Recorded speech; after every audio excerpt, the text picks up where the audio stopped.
Hello and welcome to this video. Today, you're going to add the top 10 phrasal verbs to your vocabulary.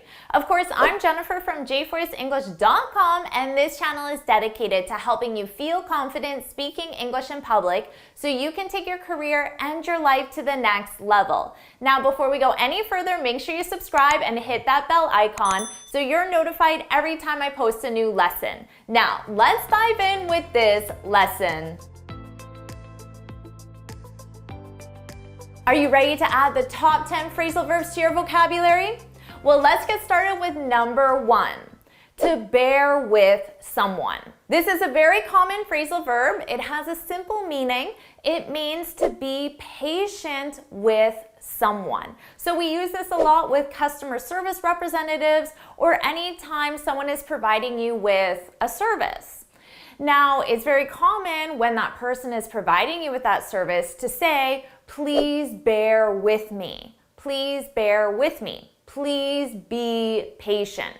So notice our verb tense. That's in the imperative. The imperative. So we're starting with the base verb. Now, if you use this verb in other verb tenses, it's an irregular verb. The past simple is bore, and the past participle is, any idea? It's born. That's right, born. With an optional E for spelling, but pronunciation is exactly the same. In the past simple, you could say, I bore with him for 20 minutes. I was patient with him for 20 minutes. And in the past participle, you can use this in the present perfect. You might say, I've borne with you for 20 minutes. Our next phrasal verb is to attend to. Now notice we're using the verb attend. And I could say, last night I attended the party. But that's not a phrasal verb. That's just a regular verb because I don't have a preposition. I attended the party. I went to the party. But if we use the phrasal verb attend to, the meaning is different. I could say I attended to the party. Now in this case, this means that I worked on or I paid attention to the party. So how could you work on a party? Well, you could work on organizing a party. So organizing all the details, sending out the invitations, buying the food, cleaning the apartment, getting the decorations. I attended to the party. So pay attention because the verb attend and the phrasal verb attend to have different meanings. Our next phrasal verb, to cool down. To cool down. We use this when someone is really angry, upset, or frustrated, and you want them to relax. You can say, cool down, cool down. So let's say a client has been sending you a lot of emails and you're feeling really angry, irritated, annoyed, frustrated with that client. But before you call that client, you should definitely cool down. You need to take a minute and relax because you don't want to call that client when you're angry and frustrated and annoyed. You need to cool down, relax, chill. Our next phrasal verb, to fix something up. When you fix something up, it means you repair it or you change it in order to improve it. Now in this case, when you change it, it's not necessarily broken. It could be that it's functioning, but you want to improve it. So you make some changes to it. You fix it up. So for example, I could say Sally loves fixing up old cars in her free time. Fixing up old cars. So she repairs them, but it could also mean that she just changes them. Maybe the car is working perfectly, but she changes it. She changes the color or she adds something to it. She fixes it up. Now this is a very common phrasal verb around the house because there's always something to fix up, right? To change, to repair, to improve. Our next phrasal verb, to hash something out. When you hash something out, it means you talk about something specific with other people, and you do that because you want to get agreement. You want to get agreement on the details. So you can use this when you're planning a conference, planning a party, planning a project, any kind of event. And of course, with a project or conference, there are many details: the date, the time, who's doing what. So you need to hash out those details. You need to talk about them to get agreement. Okay, we agreed to the time of the conference. We hashed it out. We hashed out the time of the conference. Our next phrasal verb, to lighten up. Now remember, I already taught you to cool down, and that's when you're really angry, frustrated, annoyed, and you want to relax. Well, when you tell someone to lighten up, you also want them to relax, but they're not angry, frustrated, or annoyed. They're just being too serious. That's it. They're being too serious.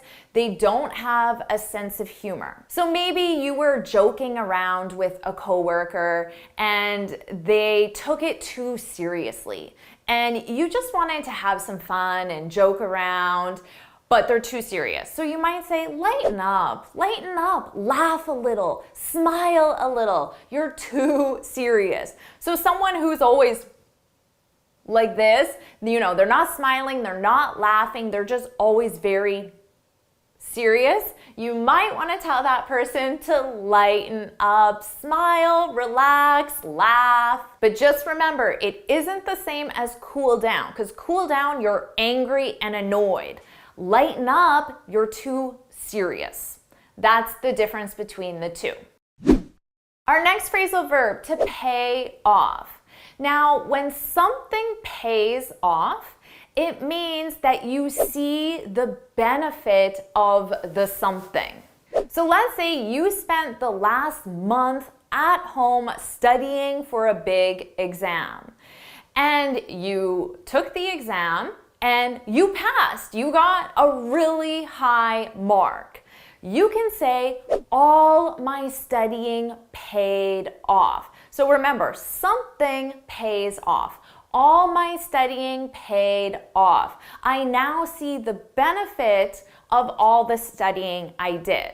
So we use this a lot for any kind of work or effort that you put in. Now, it can be mental work for studying for your job, but it can also be physical work as well. So all your dieting, your exercising paid off because now you lost weight, you're stronger, you see the benefit of all your work. So we can use this with both mental work and physical work.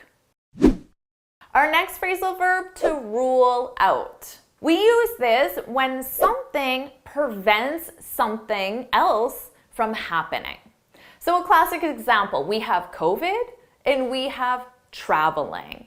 Now, COVID is preventing traveling from happening, right? So we can say COVID ruled out traveling, right? COVID prevented traveling. COVID ruled out traveling. Our next phrasal verb, to chew someone out. To chew someone out. This is when you tell someone that they've done something wrong, but you tell them angrily. So you don't tell them calmly, you made a mistake, you shouldn't have done that. No, you're angry. So you might yell a little, you might use language that you normally wouldn't. You're angry, somebody did something wrong, and you tell them. So maybe your boss chewed you out because you were late for an important meeting. So your boss was not calm, your boss was angry. Why were you late? You shouldn't have been late. Why haven't I fired you yet? He chews you out. Or maybe you're on a sports team and your coach chewed you out because you missed an important practice. Now, if somebody chews you out and they're really angry, what phrasal verb goes with that? phrasal verb that we've already learned. Cool down, right? Because if somebody's angry, why were you late? You can say, cool down, relax. And then you can explain why you were late. Our final phrasal verb, to settle in. When you settle in, it means you get comfortable in a new environment. And that new environment is generally a new house, a new school, a new workplace, and of course, at the beginning, you're not comfortable just because everything is new, right? But then you need some time to settle in. So settle in just means to get comfortable in a new environment. So let's say you move to a new city, and a few weeks later, a friend could ask you, oh, have you settled in? Have you settled in? So they're just asking you, do you feel comfortable in your new city?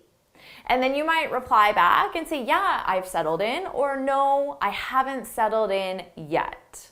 So now you have the top 10 phrasal verbs added to your vocabulary, so it's your turn to practice. I want you to let me know which one your favorite from the list is. So put your favorite in the comments below and then leave an example sentence practicing your new favorite phrasal verb. And of course, if you have 2 or 3 favorites from this lesson, you can share all of those in the comments below. And if you found this video helpful, please hit the like button, share it with your friends, and of course, subscribe. And before you go, make sure you head on over to my website, jforrestenglish.com, and download your free speaking guide. In this guide, I share 6 tips on how to speak English fluently and confidently. And until next time, happy studying!